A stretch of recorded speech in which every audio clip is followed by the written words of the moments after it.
Bonjour à tous et à toutes. Donc, comme vous le voyez, on n'est pas que Lola. Là, le discours qu'on va faire, c'est un discours qui vient de nous tous, ce collectif-là. Et donc, les diplômés de 2022 sont aujourd'hui réunis une dernière fois après 3 ou 4 années à AgroParisTech. Et nous sommes plusieurs à ne pas vouloir faire mine d'être fiers et méritantes d'obtenir ce diplôme à l'issue d'une formation qui pousse globalement à participer aux ravages sociaux et écologiques en cours. Nous ne nous considérons pas comme les talents d'une planète soutenable. Nous ne voyons pas les ravages écologiques et sociaux comme des enjeux ou des défis auxquels nous devrions trouver des solutions en tant qu'ingénieurs. Nous ne croyons pas que nous avons besoin de toutes les agricultures. Nous voyons plutôt que l'agro-industrie mène une guerre aux vivants et à la paysannerie partout sur Terre. Nous ne voyons pas les sciences et techniques comme neutres et apolitiques. Nous pensons que l'innovation technologique ou les start-up ne sauveront rien d'autre que le capitalisme. Nous ne croyons ni au développement durable, ni à la croissance verte, ni à la transition écologique, une expression qui sous-entend que la société pourra devenir soutenable sans qu'on se débarrasse de l'ordre social dominant. AgroParisTech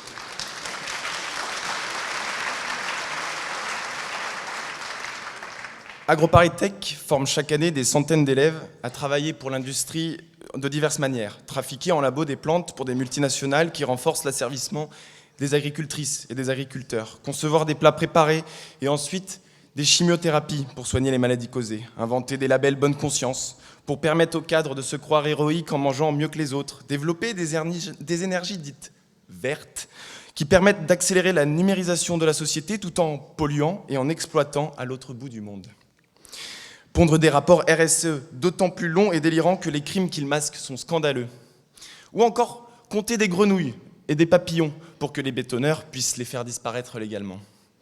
Ces jobs sont destructeurs et les choisir, c'est nuire en servant les intérêts de quelques-uns. C'est pourtant ces débouchés qui nous ont été présentés tout au long de notre cursus à AgroParisTech. En revanche, on ne nous a jamais parlé des diplômés qui considèrent que ces métiers font davantage partie des problèmes que des solutions et qui ont choisi de déserter.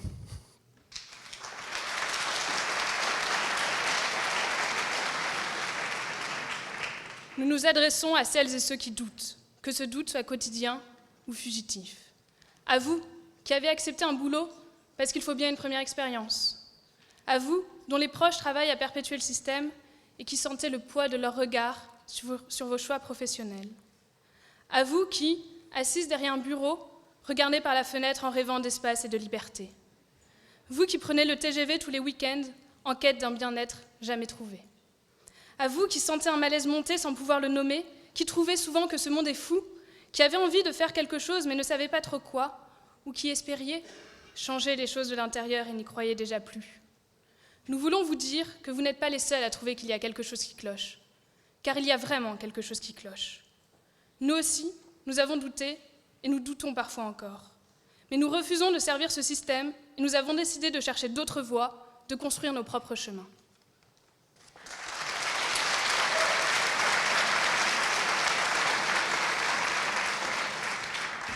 Comment est-ce que ça a commencé ? Nous avons rencontré des personnes qui luttaient et nous les avons suivis sur leur terrain de lutte. Ils nous ont fait voir l'envers des projets que nous aurions pu mener en tant qu'ingénieurs. Je pense à Christina et Emmanuel qui voient le béton couler sur leur terre du plateau de Saclay. Je pense à ce trou desséché, une compensation bien dérisoire à une mare pleine de tritons. Ou encore à Nico qui voit de sa tour d'immeuble les jardins populaires de son enfance rasés pour la construction d'un écoquartier. Ici et là, nous avons rencontré des personnes qui expérimentent d'autres modes de vie, qui se réapproprient des savoirs et des savoir-faire pour ne plus dépendre du monopole d'industries polluantes. Des personnes qui comprennent leur territoire pour vivre de lui sans l'épuiser, qui luttent activement contre des projets nuisibles, qui pratiquent au quotidien une écologie populaire, décoloniale et féministe, qui retrouvent le temps de vivre bien et de prendre soin les unes les uns des autres. Toutes ces rencontres nous ont inspirés pour imaginer notre propre voie.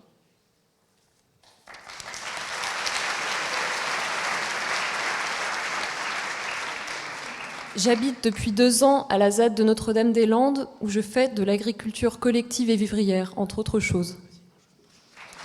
Moi, je suis en cours d'installation en apiculture dans le Dauphiné.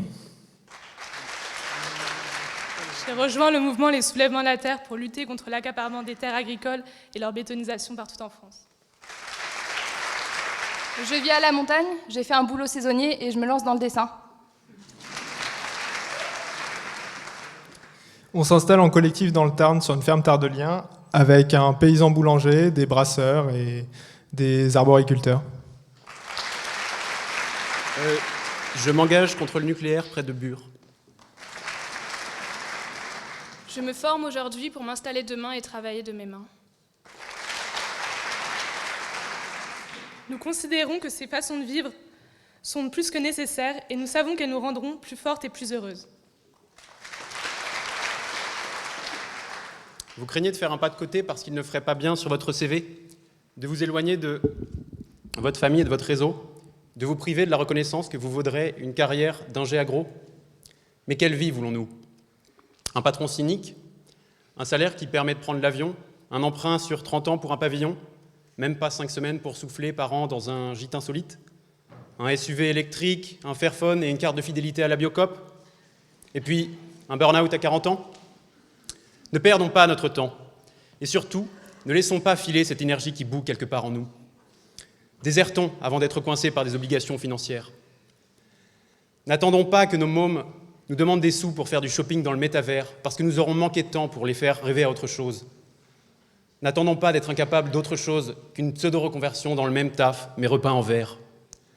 N'attendons pas le 12e rapport du GIEC, qui démontrera que les États et les multinationales n'ont jamais rien fait d'autre qu'aggraver les problèmes, et qui placera ses derniers espoirs dans les soulèvements et les révoltes populaires.